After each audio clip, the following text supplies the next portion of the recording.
Welcome back to the Fried Egg Golf Podcast. I am your host, Andy Johnson.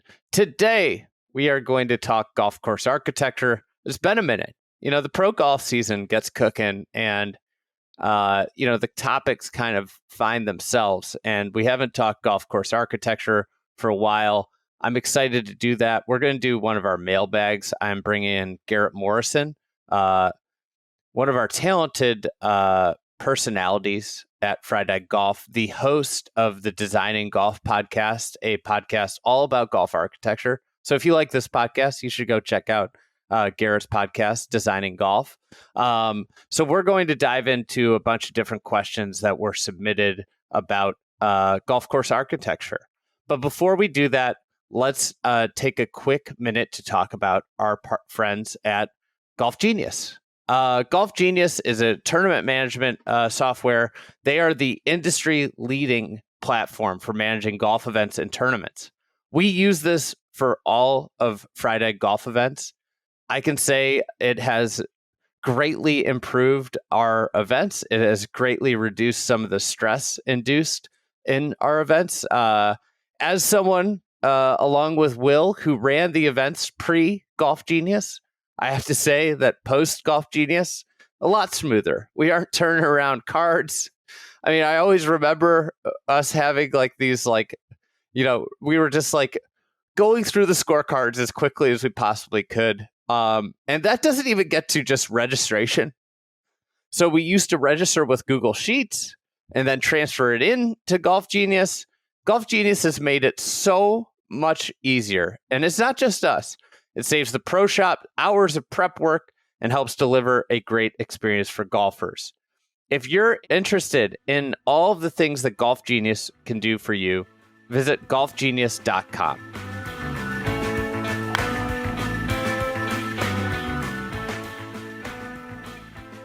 All right, let's bring in Garrett. Garrett, welcome back to the podcast. You're the friend. This has to feel like you're home away from home. Of course it is. Yeah, it's always very welcoming here, and I'm glad to be on.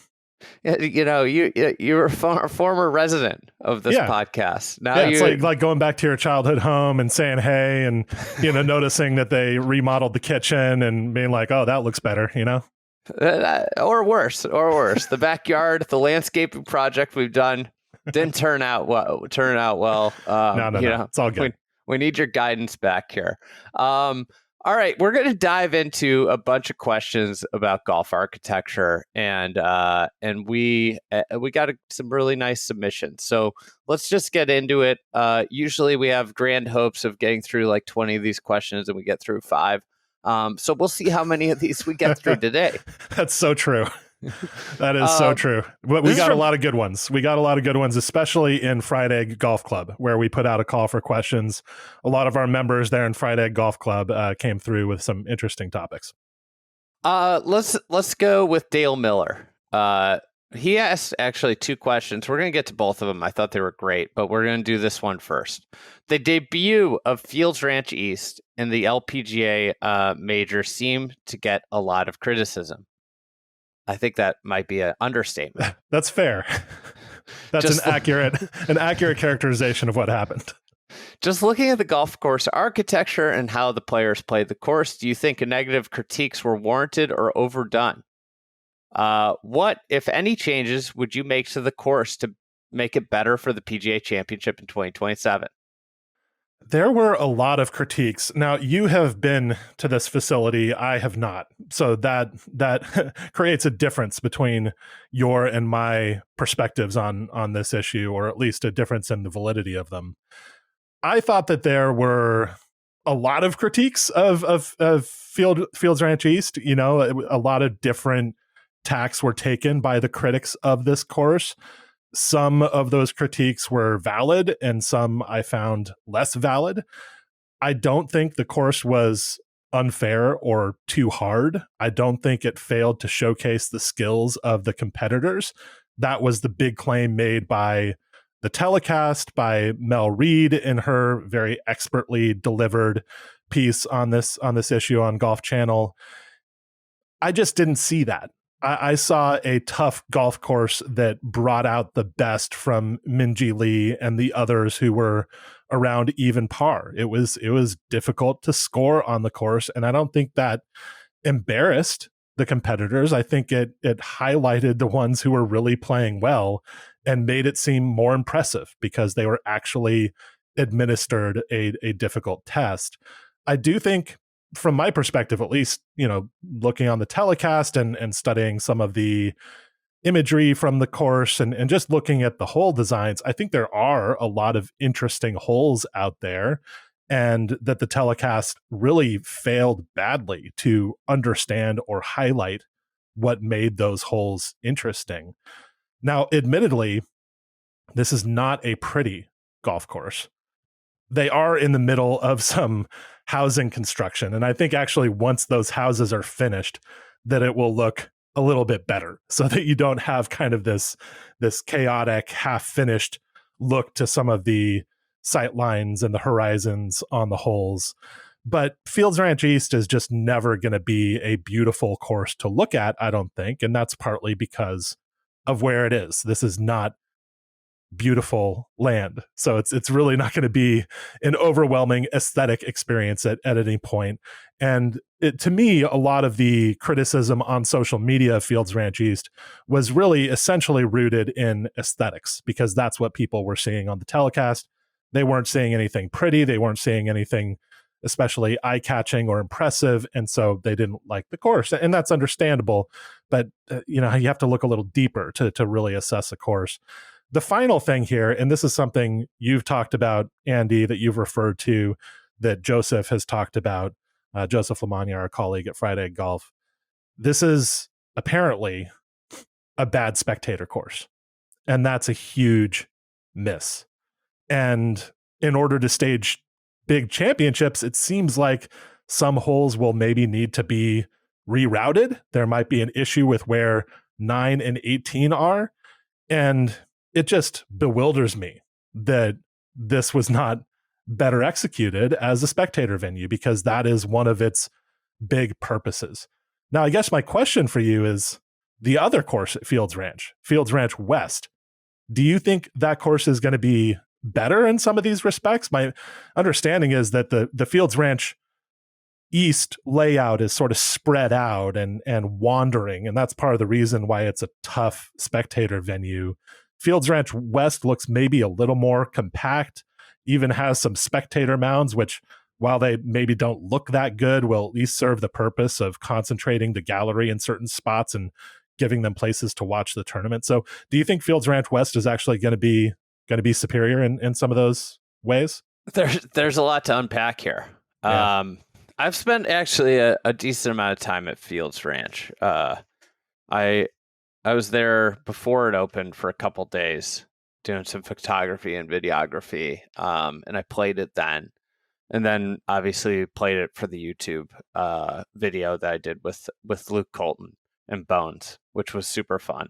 And to play it in check out that video, really cool video. It was to play it in a competitive setting, I thought was very illuminating.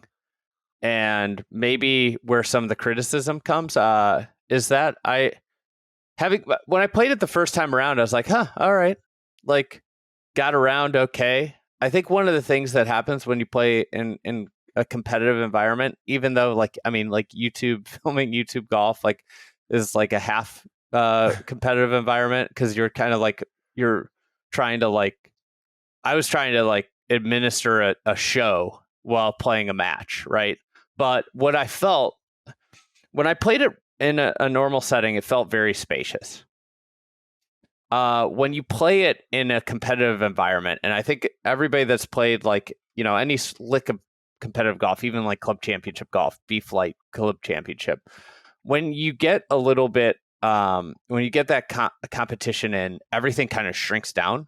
And I think the thing that I noticed was that you really felt that hazards. There are a ton of hazards at Fields Ranch East, the Gill course, and typically those hazards are in the form of little ravines or rivers, and if you hit your ball down in them, it's kind of like a lost ball. Not a lost ball, it's a hazard, so it's a drop.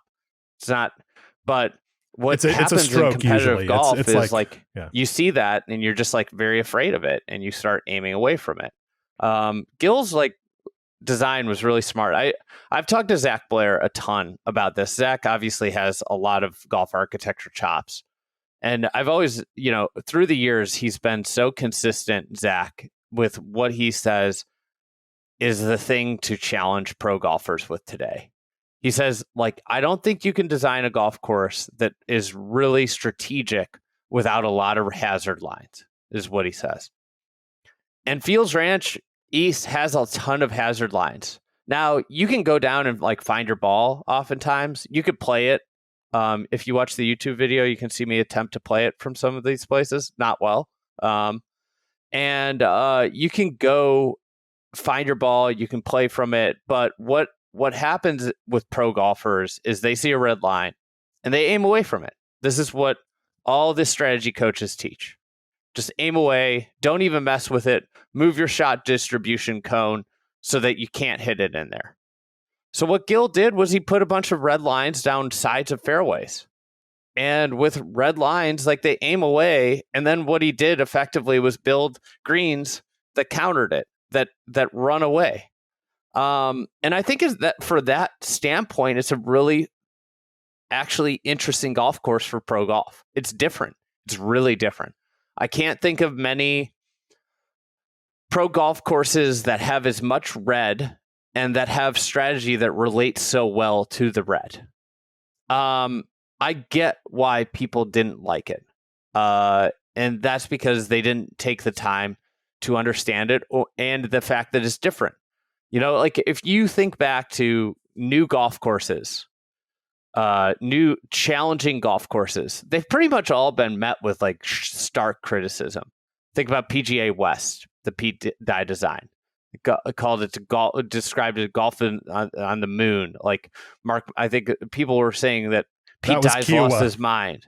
Kiowa, same thing. Pretty much all of Pete Dye's courses got a pretty angry reception at first. TPC Sawgrass. Go back to when Robert Trent Jones redesigned Oakland Hills. It was called a monster and not in like a nice way. If you're more interested in that story, check out Garrett's documentary podcast series around it. That's some built-in promo there. Maybe it wasn't a good course. Maybe it didn't stand the test of time, but it was new and it got criticized. So the pattern that we're seeing is that new is disturbing to a lot of people. Fast forward, Chambers Bay, I think, was criticized for a lot of things. Like they criticized beyond the greens, which were a separate issue. They criticized the fact that the par changed on 18. There was a ton of criticism for Chambers Bay, the golf course. Yeah, now it's beloved. Like all these people pretending that they liked the course at that U.S. Open. 90% of the people who are calling for the U.S. Open to go back to Chambers Bay didn't like it when the U.S. Open was actually played there. That's my theory. Aaron Hills, criticized greatly. Trinity Forest, criticized. Completely just criticized. So, like, just if you look at the theme here, I think there's somewhere in between the player criticism and is this course good, right?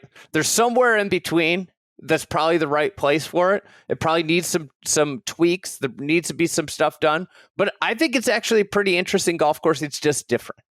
And now, like, if we get to just the overarching, there are some issues. Like the housing development around it is awful. I have the first time I went, they hadn't been built yet, and going back and like seeing it with houses, it sucks. There's no way around it. And like, I don't know if they can do like a stop work order for the PGA where like the trucks don't show up, but that would help. Like if there wasn't just like a ton of construction going on around the golf course, it might help with like some of the atmosphere. Yeah. And then like aesthetically, yes, it's not going to ever win any like beauty contest. This is not Cypress Point, but there are a lot of like unaesthetic, like not all great golf courses are aesthetically pleasing. There are tons of places with houses all around them. Oakland Hills has houses all around them. Now they're nice houses. They aren't kind of like the McMansion houses that are going to go in Frisco. But it's also new, so you always have to remember like stuff needs time to grow in. Stuff, but all in all, like the spectator experience not being great, that's not good. And I think like one of the reasons is, and I noticed this at Oakmont, and I'm curious your take. You just did a podcast all about trees. I think trees are super important for the spectators. A little shade. At Oakmont, I was like dying. And it's like, like I just the week after Oakmont, I went and played golf in like 100-degree weather, hotter than Oakmont, humid. And I realized I was more comfortable than Oakmont because I could walk into shade. Got to go stand under that elm by the third tee, basically, at Oakmont. I remember, like my early existence on Earth was filled with playing competitive golf in Chicago in August. Mm-hmm. And you know what you do? You just go under trees and you hang out in the shade. And I'm not suggesting plant a ton of trees all over the place, but I do think trees by tee boxes in particular are the best place to put a tree. Yeah, because you have to be careful about canopy management when you're putting them by tee boxes because you don't want the shade to get on the surface of the tee box too much. But if you manage the tree and make sure that the shade is around the tee box as opposed to right on top of it, and given how good arborists and agronomists are at their jobs these days, they can accomplish that. Then you have something that's useful for a spectator venue for sure. So for like Frisco or Oakmont for that matter, like ways to make the spectator experience better is trees that are placed like well out of play, that are in areas that people will want to congregate and watch golf shots. Because to me, that's the biggest issue with the spectator experience is they're hosting this event at the end of June, which is not a good time to host, but it did provide delightful conditions with like the wind and the bounciness and the temperature though was 100 degrees. Like who wants to go watch golf in 100-degree weather? Like that's not something I'm interested in, especially when there's no shade. One other thing, I think like if you were going to have like a critique of Frisco, I think that the surrounds of the green need a little work because I do think like those need to play, especially for the women's game, very bouncy. And Bermuda's hard in this standpoint. It's sticky. But you have to figure out how to make that Bermuda really bouncy so that it really allows for a lot of run-up shots. I think that there were run-up shots available that weren't attempted, but that needs to play like electric around in the surrounds. And I don't necessarily think it did. And this could be just like, you know what? The grass this time of year can't do it. Yeah. Yeah, well, there are a lot of advances happening in Bermuda grass science these days, and so I'm sure some experimentation can be done there. But the main thing is that if there is a turf type that would be bouncier or function better in the surrounds at Fields Ranch, then they should definitely consider just having that turf type around the greens and not being devoted to having the same turf type in the fairway as they have in the surrounds. A lot of people shy away from that because of the aesthetic consequences of having a transition when you approach the green. But there are some great golf courses worldwide that are doing this right now, including Royal Melbourne, where they have those fescue approaches and they look different from the couch grass, as they call it there, the Bermuda grass that's in the fairways. But it plays really well. It's a great feature of that golf course, and I hope that more courses start to experiment with this, especially in Southern California, Riviera. Let's see some bouncy surrounds there. That would really improve that golf course, even if it has aesthetic consequences that are not all that appealing to We're going to talk about Riviera a lot next year with the Olympics going there. Yeah. It does feel like a huge miss that we're hosting the Olympics there. Like Rio got a brand new golf course. Yeah. and wish there had been some kind of push to restore the place, but I don't think there's any appetite for that among the ownership. What about not restoring the place, but what about renovating Rancho Park or Griffith Park, doing something with Griffith Park?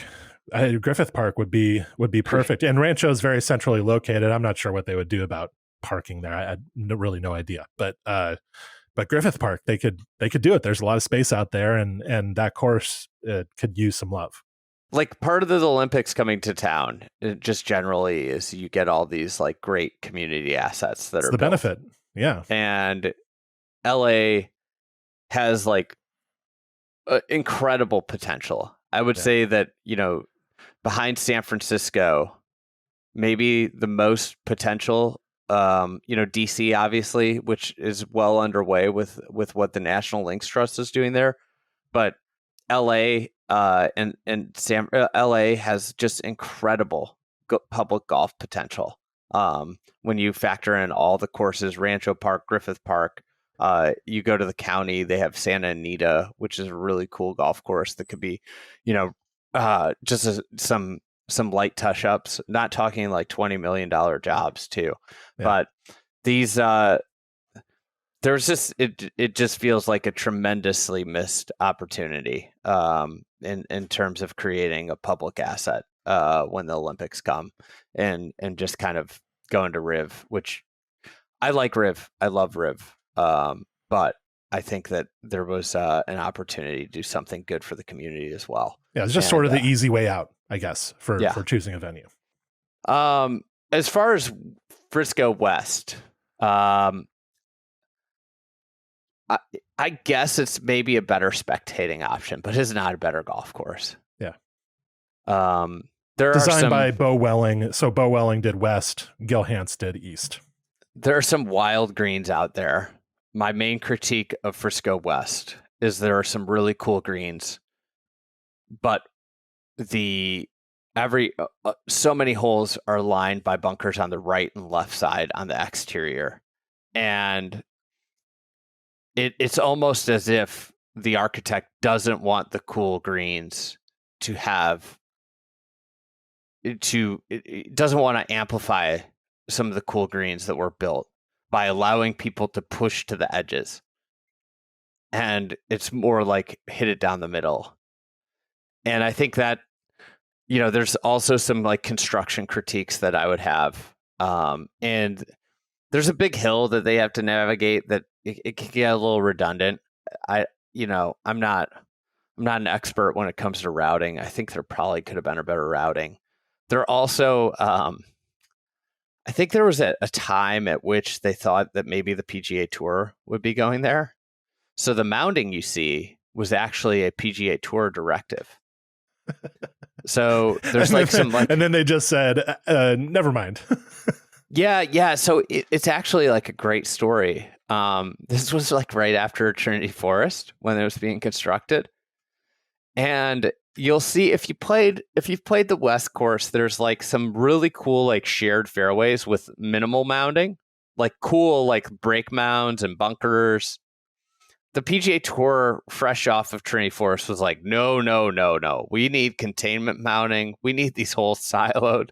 Yeah. So if you look at, and by the way, part of the issue with Trinity Forest, where the PGA Tour went for like 2 or 3 years, 2 years. 2 years. It was a short stint. Is what you referred to earlier, the lack of shade. The spectators really didn't enjoy not having trees to stand under at Trinity Forest. But it was a really cool golf course and in other ways, and so maybe a bummer. But anyway, go on with the story. So anyways, they then were like, you have to build these mounds.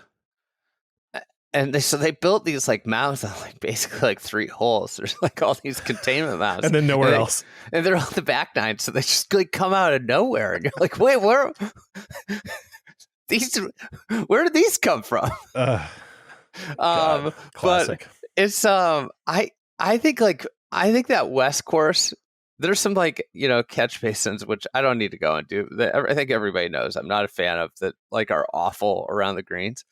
But honestly, if you got rid of like all of like almost all the bunkers at the West course, it would get dramatically better. Like that golf course should have like 25 bunkers, and it'd be really cool because the greens are really neat. Like there's some wild, neat greens that's just like completely over bunkered for what it is. And I just don't understand why there's so many bunkers. But anyways, so those are my thoughts on the West course. Would it be a better spectator course? I don't know. I think you're kind of you're taking change out of one pocket and putting it in another pocket, to be completely honest. It doesn't really make any sense to me that these courses are not better spectator courses, but maybe that's a discussion for a future episode or an investigation of why things went the way they went. One other question I have is like, why can't we build grandstands with more like roofing? Is that just like exorbitantly expensive? No idea. That would be like another solution I'd have is can we get more grandstands with roofing? And then all of a sudden, like, you can sit in shade. As someone who's gone to a lot of golf tournaments, I mean, you just can cook in a grandstand. Oh yeah. Yeah, well, because of the reflected light. It's like a different level of hot when it's hot. It's like, that's not the place I want to be either. Right. I'd like to be next to the grandstand in the shade. Yeah. So really, the key is shade. There needs to be more shade, and people wouldn't complain. So there we go. We're 25 minutes in. One question. Talked about one question. Perfect. Here we go. I've got this question for you here. Many of the best funded new projects, this is from James Roth. So many of the best funded new projects on the best sites tend to go to the big four of golf course architects. Does this limit innovation? Also, is Gil Hanse the new open doctor? Also, oh my gosh, 3 questions. Does focusing on sites that are to host championships force architects to the middle? Okay. Let's tackle these one at a time. So the big four question, whether a lot of the best jobs, quote unquote, going to David McClay-Kidd, Gil Hanse, Corin Crenshaw, and Tom Doak, does that limit innovation? I'm not sure that that's where the limitation on innovation comes from. I think what really limits innovation in golf architecture is cost and risk, which makes clients conservative. And so yes, that's part of the reason why clients choose the same architects, the same successful architects over and over. But the main thing there, the main dynamic there is that the clients ask the architects to do what they did before that made those courses successful. I'm gonna step in here. I'm gonna say something else limits innovation. Okay. It's from Scotty Scheffler specifically, or the Fair Police? Shotgun Start soundboard, making it into the Fried Egg Pod here. Oh, people are gonna be so mad. The Fair Police. The idea of fair is the greatest. I mean, we just talked about fairness at a major championship where, you know, you had Gino Titicool and Minjee Lee, two of the greatest women's players of the last 5 years, duking it out. The only two that really had a chance to win on Sunday, going into Sunday, on a course, and they were both like under par one, and we're talking about whether it was fair or not. Fair, golf is unfair. If you live your golf life with the lens of understanding the game is inherently unfair, you will play better golf, just in general. But it also, if every golfer lost the idea of fair from their dictionary of golf terms, golf architecture would go nuts. There'd be just wild golf courses, wild bad, wild good. But the problem is people believe that if they hit the green, they should automatically be like guaranteed a 2-putt. You know what one of the greatest short par threes in the world is? National Golf Link's short par 3.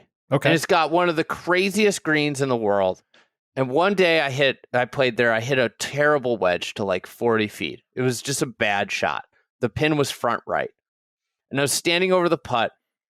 And I said, if I hit it at the hole, it's going off the green into the bunker. If I try and make this, I laid up the putt because I knew I hit it in the wrong place. I was in a play. I hit a terrible shot. So like people like believe like if I hit the green, I should be as long as I don't screw up, I should be able to two putt. Like this is one thing that limits innovation in golf architecture. The idea of par and handicaps limit the innovation in golf architecture. We've begun to see some golf courses that don't have scorecards, but like the number one thing that is limiting innovation in golf architecture is absolutely the public in America's perception of fair. The game is unfair. And as soon as every golfer that's listening to this podcast wraps their head around it, accepts that the game's unfair, you will play better golf. You will, without a doubt, like when you get a plugged lie in a bunker, you say, oh, this is fun. This is an opportunity to hit a great shot. When you roll into a divot, if you accept it, that that's just part of the game and that these are moments that are giving you the opportunities to hit a once-in-a-lifetime shot that you will never forget, you will play better golf. And that is also would allow golf architects to build better golf courses.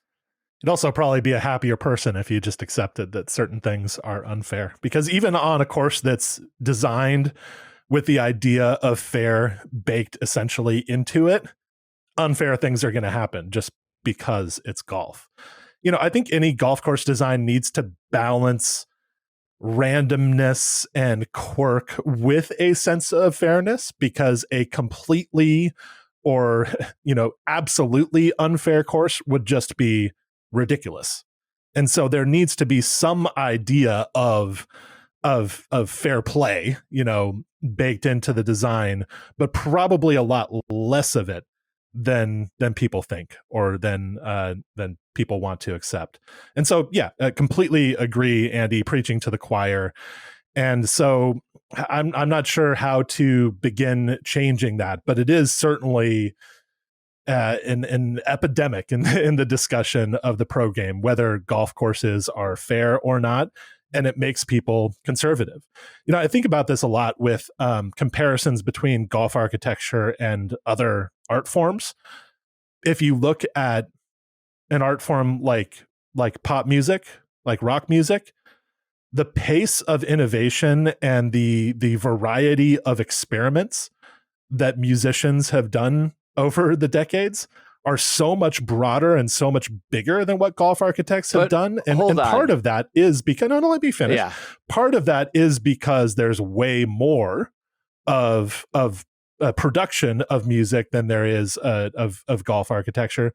But also part of it is that there aren't like the same limitations on what musicians do. The consequences don't seem to be as severe for a bad experiment in music. That's the big thing. The consequence, right? And that's what I'm talking about with cost and risk, right? Yeah. Where the client has to be conservative because you put out an album and it flops. Well, you know, that's a bummer and you might lose a little money, but only a little bit. You put out a golf course and it flops. That's a disaster. There's so many great like essays centered around, especially like I think Alistair McKenzie wrote about it, but like the finality of design and how it's like it's done, especially when you get to the municipal space, at like a big time resort, at a private club, or at a course that say a very wealthy individual is building. You can always make changes. At a municipal golf course, you know, municipal golf course saves up, gets the funding, and spends $15 million. That's it.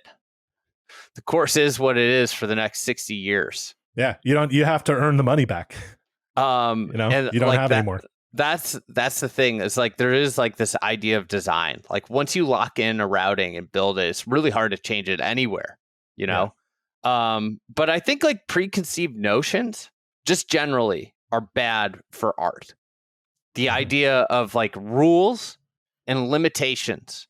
If you wanted to talk about like how would we get the most abstract innovative ideas in golf would be to throw away the preconceived notions. So you think about things that limit your innovation: number of holes, the idea of score, right?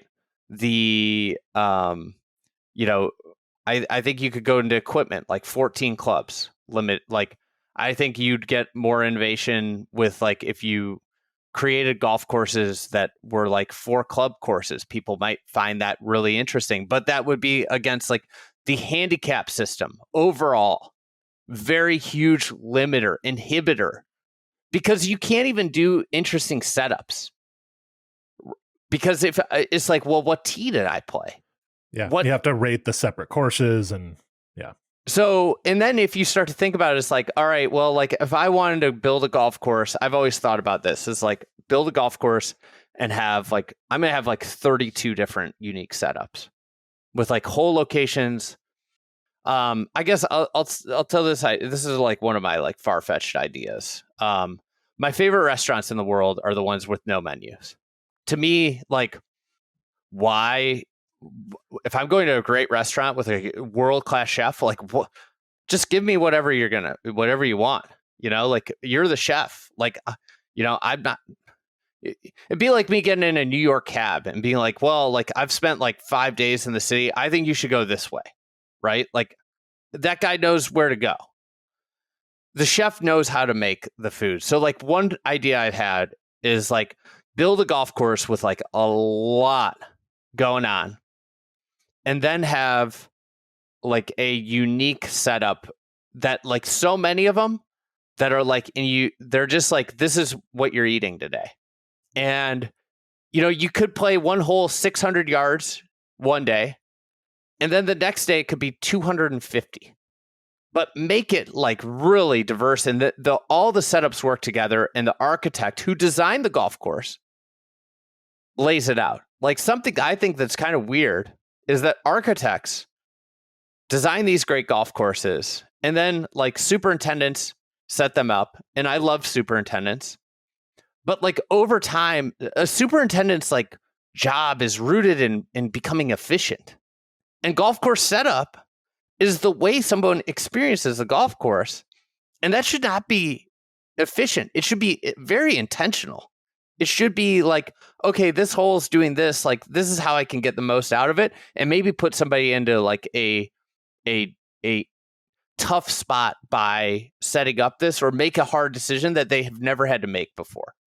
And I think that these preconceived notions are what limit golf course innovation. I will say though that, like, yeah, like having like the same art, like if you have the same, there are only 4 rock bands, you would see a minimal amount of innovation. Now, like, the flip side, as you said, there aren't a lot of projects. Yeah. Yeah, I mean, if you look at the number of songs that have been released since 1920 versus the number of golf courses that have been built since 1920, there's a big difference. But what made me think of this is that I've been reading a really great biography recently of the Beatles.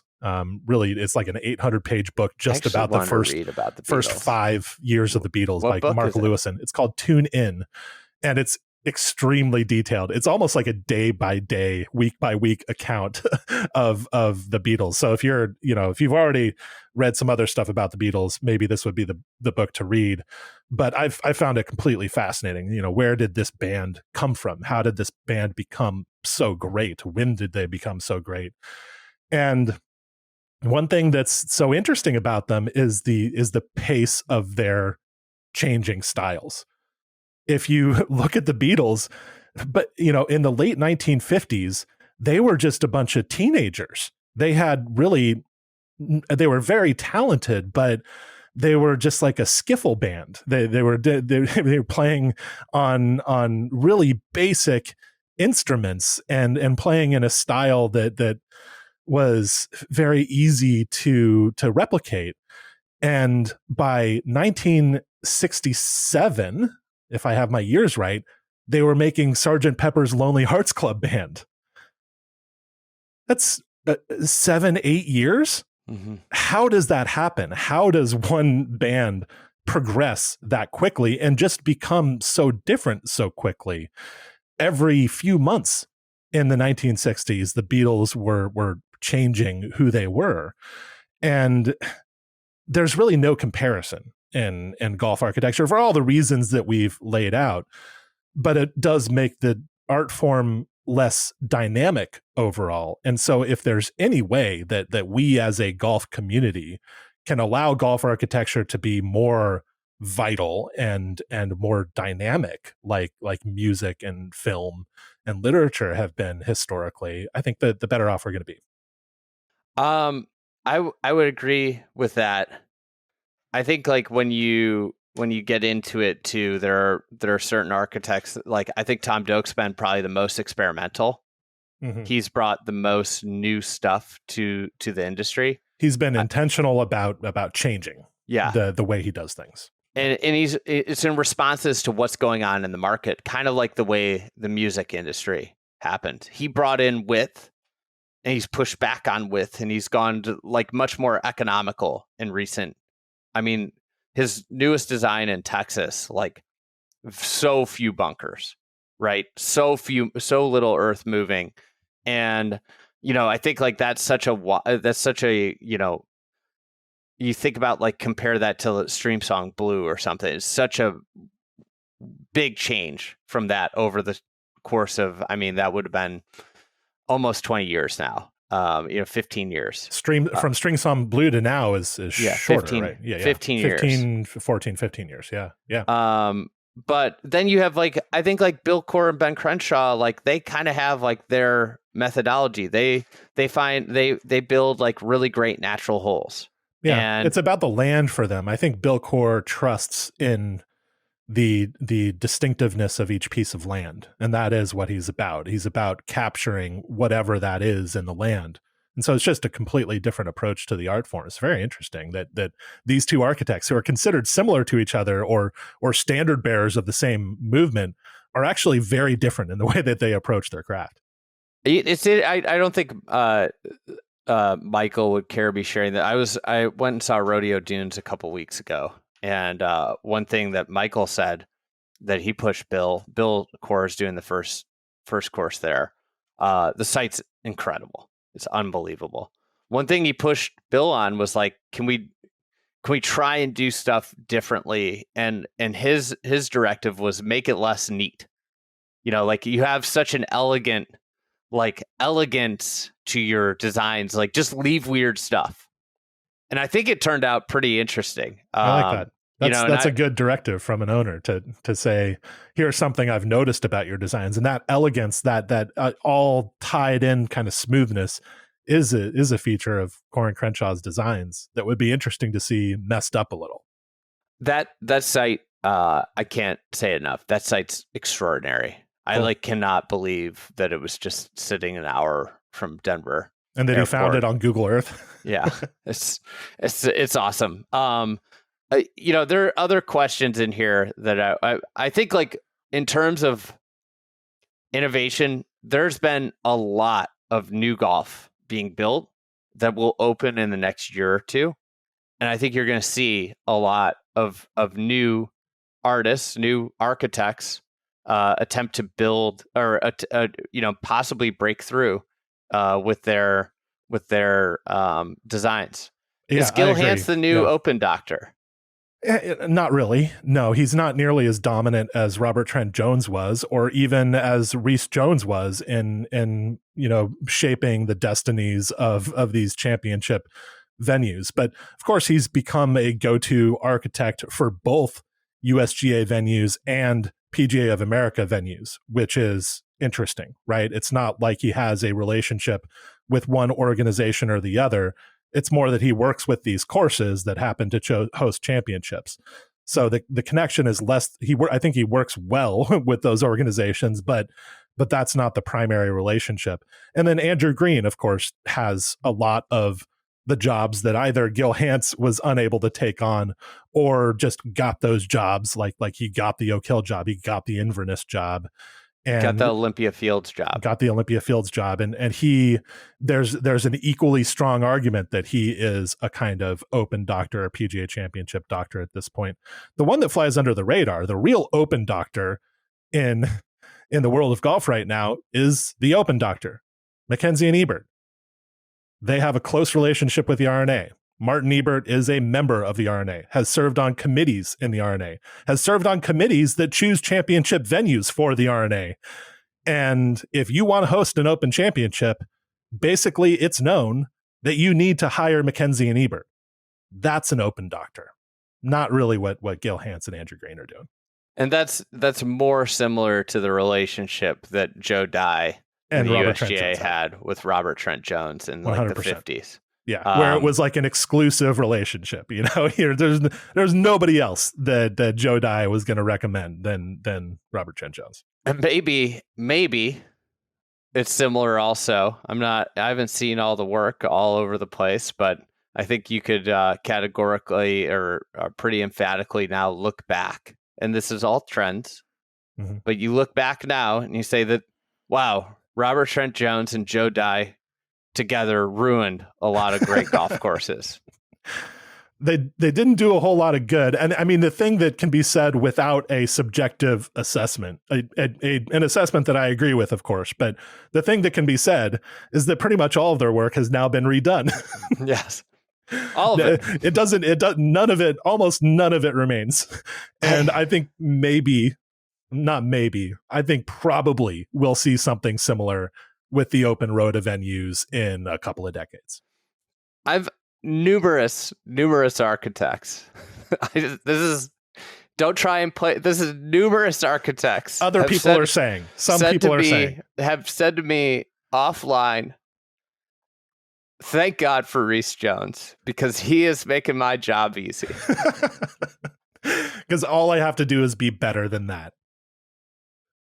All I get to redo his work all the time.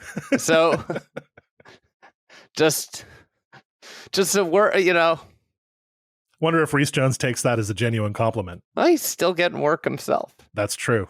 He's busy guy. Everybody's busy. He's busy bee at 79, 80 years old.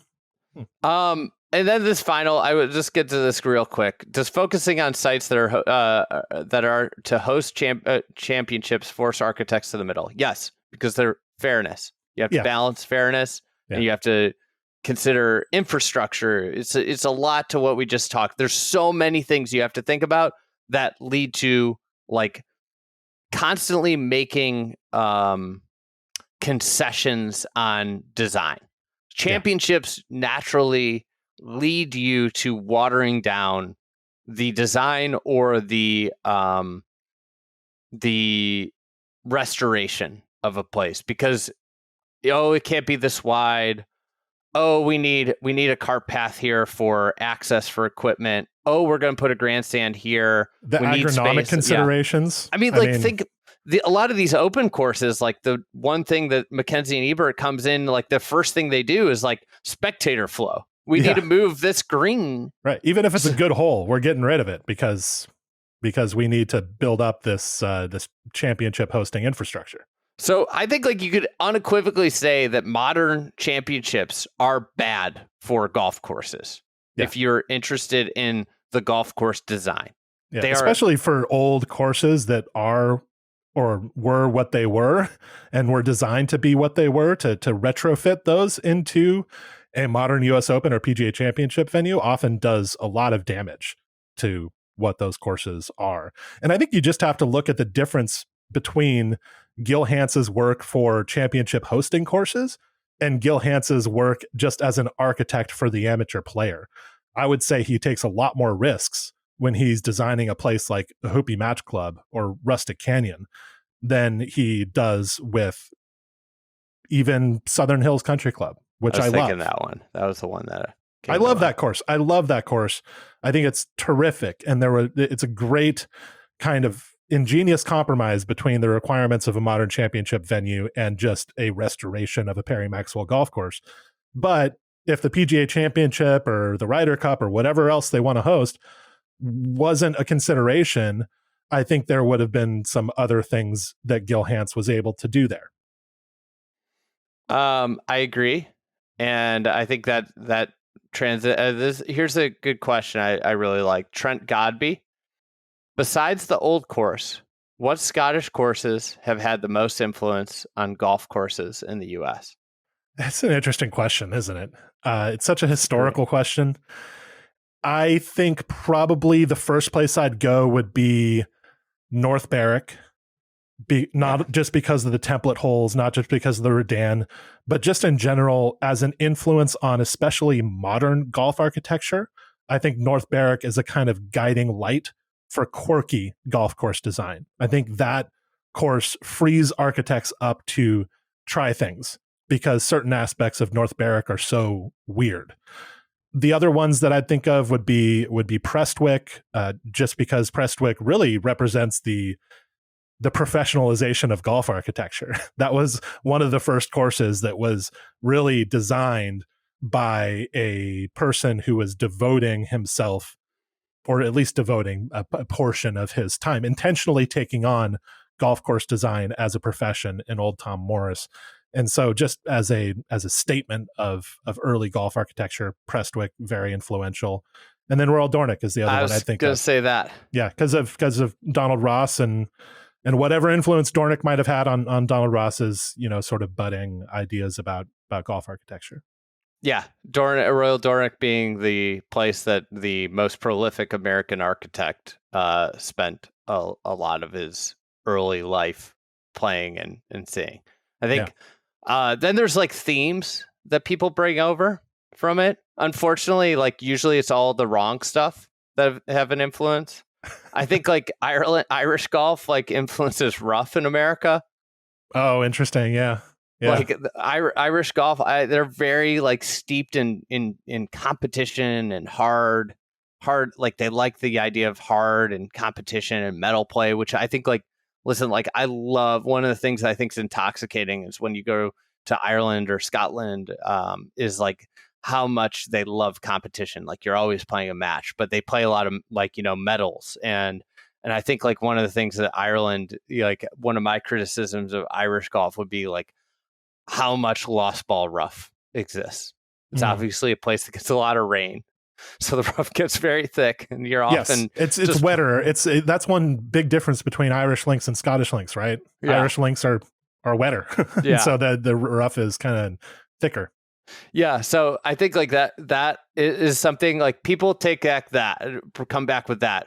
Nobody thinks about like, oh wow, like the green speeds here are like delightful. Like it helps with their pace of play. Like why do they play golf faster than us? And in general, well, their greens are slower, so it's like you get off the green quicker. These are things like a bunker is a hazard. Like there's not this like notion that you should be able to just get out and have a perfect lie all the time. People don't take away the good things generally with golf in Ireland and Scotland and England. They take away the things you don't want to take away. So that would be my my other thing. Let's go back to Dale Miller here. Henry Phones never built a golf course, then goes to Scotland to study the courses. He comes back and builds Oakmont. Hugh Wilson never built a golf course, then goes to Scotland to study the golf courses. He comes back and builds Marion. I think you could add C.B. McDonald, goes over to Scotland. Well, and George Crump might be the best example with Pine Valley. Visits golf courses built in national golf links. George Crump, similarly, Pine Valley. Is tons of experience needed to create a world-class golf course? Yeah, this is a really interesting and well set up question. So thank you, Dale. There are different kinds of experience, I think. There is studying golf course design, and then there's actually practicing it. There's actually constructing a golf course. And so first of all, the extent to which C.B. McDonald, Henry Phones, Hugh Wilson, and other kind of first-time architects of the Golden Age were immersed in and utterly fascinated by golf architecture would, I think, stun 21st century golfers. The amount that these guys read about golf courses, studied golf courses, talked about golf courses with their friends, was unbelievable. And so, yeah, actual experience in golf course construction didn't prove to be crucially important to them, but they had experience and knowledge in other ways. And then on top of that, Hugh Wilson, George Crump, and CB Macdonald especially sought advice and enlisted help from a lot of smart and experienced people in designing their courses. The Oakmont story is a little different because the Phoneses really did just kind of build that course after having not done anything like that before. And that's part of why Oakmont is so distinctive and interesting. But they also spent 4 decades refining the course and turning it into the course that we more or less know now. And so that there was that kind of just time and effort spent on the golf course design that maybe compensated for their initial lack of experience. And then a final point would be comparing these kind of first time golf architects of the golden age to what an amateur golf architect might do now is tricky, because golf course architecture has become a lot more complex since the early 20th century. Just the amount of earth that gets moved, the machinery that gets used, the agronomic expectations of golfers, the drainage and irrigation infrastructure, the planning, the environmental regulations, all of that stuff has started to require, I think, a degree of professionalization that wasn't as important in the early 20th century. But I do think that a certain kind of amateurism or naivete might be interesting to introduce into golf architecture, because once you get experienced, maybe you start to become a little more conservative because you know all the pitfalls. When you look at the early work of certain architects like Somerset Hills, A.W. Tillinghast, when you look at that course, you think, this guy didn't really know how he wanted to design a golf course. He didn't really know what a Tillinghast course was yet. And that makes the golf course more interesting, probably. And so allowing for a bit of inexperience to come back into golf architecture maybe wouldn't be a bad idea. But that needs to be tempered by or informed by experienced advisors and people who just kind of, teach you how to do the thing. Yeah, I think that like a lot of the fresh ideas come from when somebody doesn't know any better. Yeah. I think like, again, like most innovation in society comes from outsiders. So yeah, I think that's why you see like a lot of the great golf courses are first time efforts, or like, in the case of CB Macdonald, if you throw out Chicago Golf Club's first attempt, his greatest golf course is probably his first golf course. Yeah, and National Golf Links was so different from the original Chicago Golf Club that it might as well have been his first course. Yeah, and I think like the reality is like innovation, and then what happens is like, especially with modern designers, I think they get beat down by the developers. Like developers are actually like, and owners are constraints, and they beat down on them, and over time it warps their idea of whether they can what they can and can't do. When they have been told by a owner or developer numerous times that they can't, I don't want this, it becomes built-in perception that people don't want this. The best way to innovate is to have a clear conscious and free of preconceived notions. I think it's what's like fascinating is, Corin Crenshaw hired a lot of shapers who had no golf experience.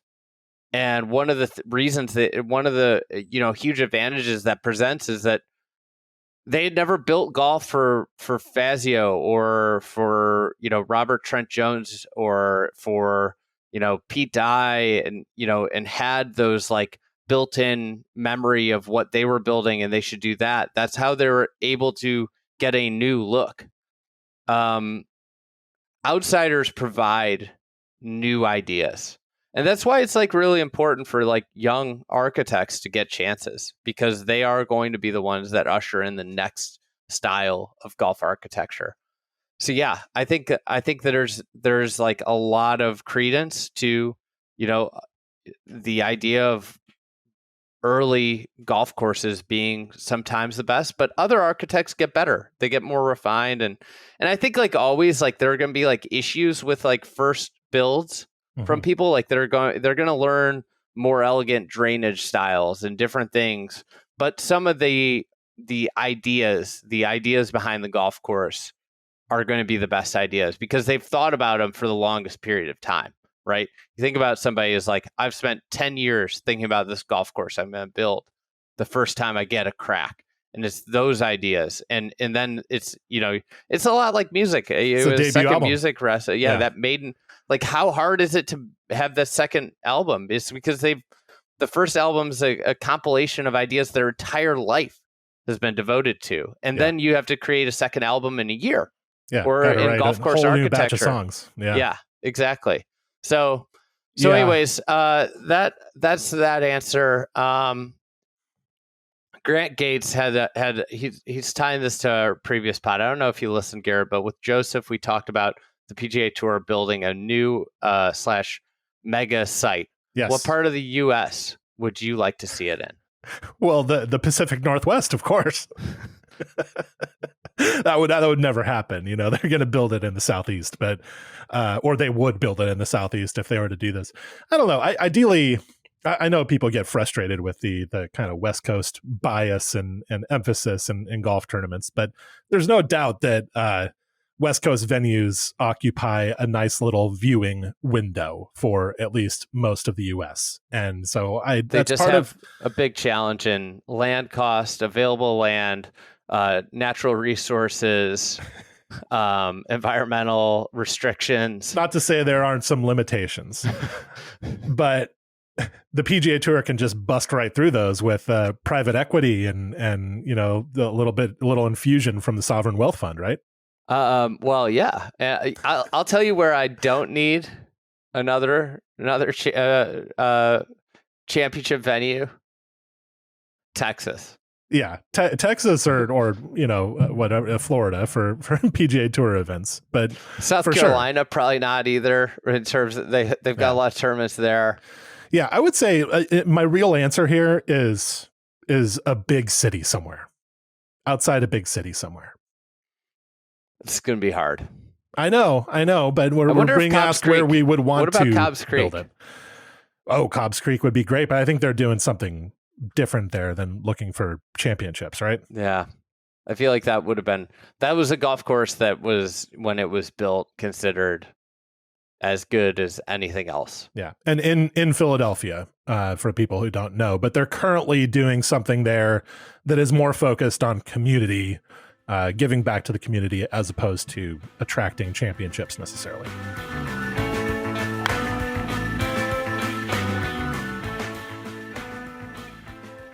All right, let's take a quick break here before we get to our next question and talk about our friends at MobJack. That's MOBJAK. There's no C in MobJack. It's actually named after MobJack Bay in Maryland, I believe. A famous bay there. It is a family-run company, and they make awesome belts.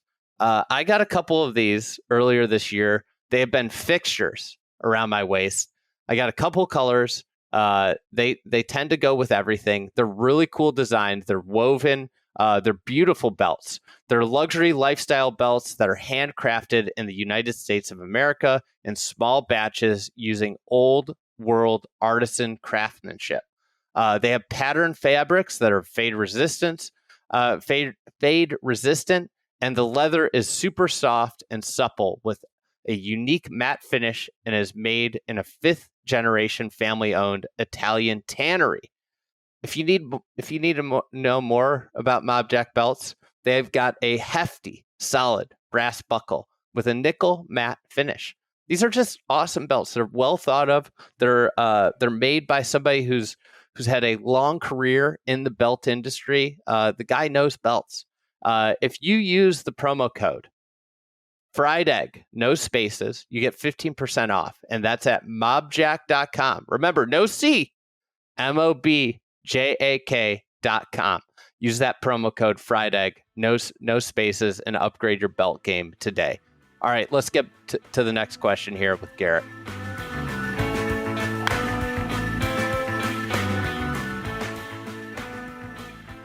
All right, we'll get to Dogwood Maple's question here. Which of the upcoming men's major championship venues are you most and least interested in viewing, and why? Fascinating name, first of all. Dogwood Maple. Is that a real name, or is that a nom de plume? What is Dogwood Maple? Was that on Fried Egg Golf Club? I think it was. So, yeah. Dogwood Maple. Maybe that's the guy or gal's given name. If so, it makes me really nice. Think of Maplewood Brewery in Chicago. Makes me think of great brewery. Yeah. Makes me think of Augusta National mainly, but in any case, Dogwood Maple. Most and least interesting upcoming U.S. Open, PGA/Open venues. I would say the upcoming PGA Championship lineup, which is at this moment for the rest of the 2020s, Aronimink, PGA Frisco, Olympic Club, Baltusrol, and then Congressional in 2030. All of those I'm pretty interested in, really. Once we've gotten past Quail Hollow here, I'm pretty in on the future PGA Championship venues. I'm not saying that they're all going to be super interesting, but I'm looking forward to seeing all of them in different ways. Maybe Aronimink the least, because we have seen that, and we've seen at the PGA Tour events that Aronimink has held that it doesn't necessarily do anything that interesting. I'm hoping that it'll be firm, but in May, I'm not sure that that's a reasonable expectation for Philadelphia.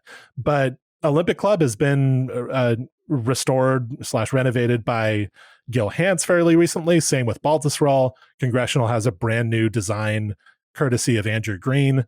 So all of those I'm kind of looking forward to, but of them, I would say Baltusrol I'm most interested in. And then of the future U.S. Open venues, Marion in 2030 is one that I'm really looking forward to. Shinnecock Hills next year is going to be great, but we kind of know what to expect. Marion there. With the rollback ball. Yeah, it could be, and recently again restored by our Open doctor Gil Hanse. But I am looking forward to seeing what Marion does that's different from the last time it held the U.S. Open, which was basically just all about rough. Least interesting, Pebble Beach is just going to be what it is. They're not making any moves there to improve that golf course in any significant way. And so in 2027 for the U.S. Open, we're just going to get Pebble Beach as it usually is. And then next year at Royal Birkdale, I am interested in seeing what Mackenzie and Ebert have done there, because it seems like they've done some provocative things, including a brand new par 3 that faces in an aesthetically pleasing way at the clubhouse. So good thing they have that now. Hopefully members can play it this time. Yeah. Hopefully they don't have to. I think the routing is a little better. They don't have to walk backwards. They just don't walk to the next hole. They don't just skip the hole and make it a 17-hole round, because they're like, I don't want to deal with that one. But Royal Birkdale has always been kind of my one of my least favorite of the Open Rota venues. There's not much there that I'm that fascinated by, but it's fine. And so, yeah. And then in the future for the Open, they're going to go to Portmarnock eventually, maybe before the decade is out. And I'll be fascinated to see how that goes. I would say most interested. I'm just going to try and zig here. This might be. I'm actually, I'll say most interested in 2028 Winged Foot. I'm very curious about golf course setup. Yeah. At that point, what are they going to do differently than they did in 2020? I can't imagine they roll out what they rolled out in 2020. That was a really bad setup. And I think there's a lot of things with those greens. They took one of the 5 greatest sets of greens in American golf and made them as uninteresting as you possibly could with their setup. How so? And, well, they're fascinating greens. And when you make the fairways 25 yards wide and have very thick rough on each side, you kind of reduce what those greens, how they can play. And it became the strongest, fastest player won because he and I want to say that this was an incredible approach to the golf course. He just hit it as far as he could to the side of the hole that allowed him an open approach to the greens. Now, like people would say, like just grow the rough up more. That's the natural thing to do, to think, and that will just play more into Bryson's hands. And I want to say it was an incredible game plan, an incredible execution of said game plan. He played really well to win. And it was a championship well earned. But like a way I would mitigate that is with like less rough. Because then it's not just like about getting to the angle and running it up, and only one player or 10 players have the strength and power to do said strategy. I'd also widen the fairways a little because nobody could hit a lot of fairways there. So I'm very interested in the setup of that one. I would echo your thoughts on Birkdale. It just like, I get variety. I get different parts of I know it does really well from like a venue standpoint, from financially speaking, but like the Open Championship is, I want to go to old golf courses. This is a 1950s golf course, and it's got a nice list of winners. But at the end of the day, I love the Open going to old links golf courses, and this ain't it for me. And you know what word the pros most often use fair, to describe right Royal Birkdale? Yeah, fair, right in front of you. The most fair course on the Open Rota. PJ right now, by the way, is requesting that we layer in the siren as a sound effect. I'm so not just doing it. Just to make it clear I to shouldn't people have even, I who should is the have even primary brought influence. it over. Should not have even brought it over. You really broke down the fourth wall there. That's not the right term, but something happened there that was a little disturbing. I'm very happy about the PGA, as you alluded to. I'm quite happy that we're past Quail Hollow and Valhalla. Yeah, we're getting to a cool stretch here. Not necessarily of courses that are the greatest courses in the world. I mean, a lot of them are sort of like the U.S. Open castoffs, the courses that were not deemed worthy for the new U.S. Open Rota. But the fact that we're going to good quality courses that have recently had interesting work done is appealing to me. One that is actually, I was just thinking about, that could be extra fascinating is that one of my favorite things about the Olympic Club is that it naturally rolls you back. When you go play the Olympic Club, you do not hit the ball very far because of the weather. It is cold, it is damp. Always. It's a heavy experience. Yeah, the ball goes nowhere. And, I play there a couple times a year, and I can attest that the ball goes significantly shorter. 2028, it will be the second major played with the rollback ball. Conditions are a rollback. The ball could be going nowhere. It could be awesome. We might have some unhappy boys. And you're playing on like the side of a mountain, which is like, yeah, it's kind of, I think Olympics kind of underrated. Is it my favorite course to play every day? No. Does it ask you to hit a very, very wide range of shots throughout the course of a round? Absolutely. I think like there might be a case that like very severe topography, while not enjoyable for everyday play, is actually very much a quality that would be good for championship golf. That's sort of what the Olympic Club brings to the table, right? That's its X factor, is how severely tilted that land is, and the fact that you're hitting some of these crazy shots with the ball way below your feet or the ball way above your feet. It's a characteristic of Augusta National. Yeah, and fairly petite targets, right? So what it brings to the table is kind of what Pebble Beach brings to the table that's interesting, these tilts and these small targets, but Olympic Club does it in a more severe way, and so it's probably more interesting in that regard. All right. I think that does it. We can get to more of these questions maybe in Club TFE. I'll get in there and answer some questions. A lot of good material here from Fried Egg Golf Club members. That does it.